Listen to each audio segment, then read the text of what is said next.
स्वागत है सभी का।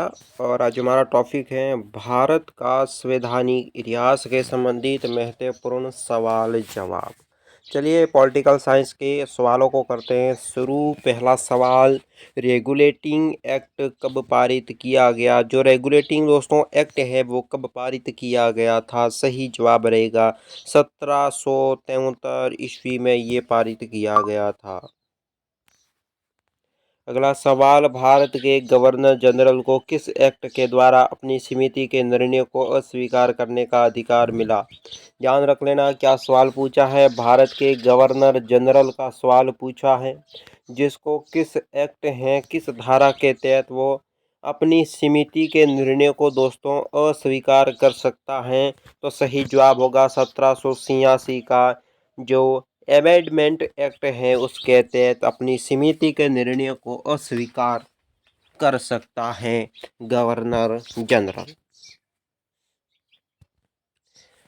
अगला सवाल है, महारानी विक्टोरिया को भारत की समाग्रही कब नियुक्त किया गया? क्या सवाल है, विक्टोरिया महारानी को भारत का कब सम्राज्ञी दोस्तों नियुक्त किया गया था? सही जवाब होगा 1858 ईस्वी में।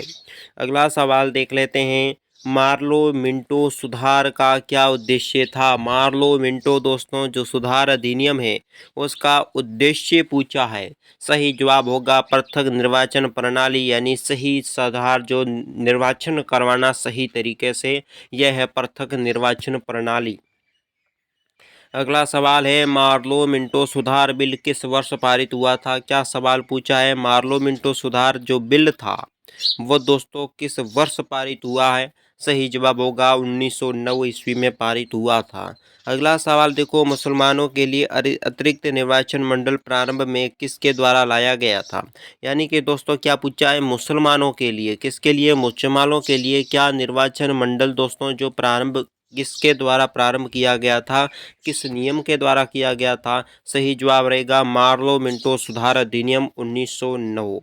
अगला सवाल देख लेते हैं, 1909 के इंडियन काउंसिल एक्ट में किस बात की व्यवस्था की गई थी? दोस्तों किसमें 1909 ईस्वी में क्या था? इंडियन काउंसिल एक्ट था। उस एक्ट के तहत किसकी व्यवस्था की गई थी? सही जवाब होगा सांप्रदायिक प्रतिनिधित्व को व्यवस्था की गई थी। अगला सवाल है, मॉन्टेग्यू सेम्सफोर्ड सुधारों में प्रावधान का सार क्या था? किसमें दोस्तों मॉन्टेग्यू सेम्सफोर्ड सुधारों में दोस्तों प्रावधान का क्या पूछा है? सार पूछा है। सही जवाब होगा प्रांतों में दोहरा शासन, प्रांतों में दोहरा शासन पूछा है। अगला सवाल है, भारत का संविधान लागू होने तक स्वतंत्रता के पश्चात भारत का शासन किसके अंतर्गत चलाया था?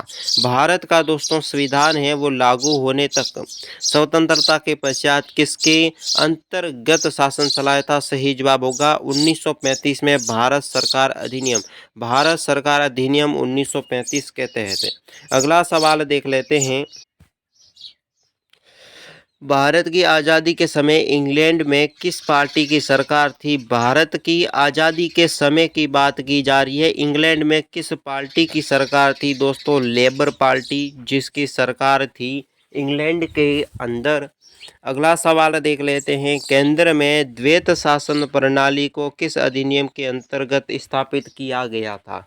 यानी कि दोस्तों केंद्र में पूछा है, द्वैत शासन प्रणाली है उसके अंतर्गत किस अधिनियम की स्थापना की थी? भारत सरकार अधिनियम 1935 की स्थापना है जो दोस्तों की गई थी। ठीक है, अगला सवाल है आपके लिए, भारत में सचिव पद किसके द्वारा निर्मित किया गया था? भारत में कौन सा पद दोस्तों सचिव का पद है वो किसके द्वारा निर्मित किया गया था? सही जवाब होगा भारत शासन अधिनियम 1858 के तहत। अगला सवाल देख लेते हैं, किस अधिनियम में कोलकाता में सर्वोच्च न्यायालय की स्थापना का प्रावधान किया गया था? अधिनियम पूछा है, किस अधिनियम तहत क्या कोलकाता में दोस्तों सर्वोच्च न्यायालय की स्थापना की गई थी? इस एक्ट का नाम था रेगुलेटिंग एक्ट 1773। अगला सवाल देख लेते हैं, किस अधिनियम में भारतवासियों को अपने देश के प्रशासन के कुछ हिस्से लेना संभव बनाया?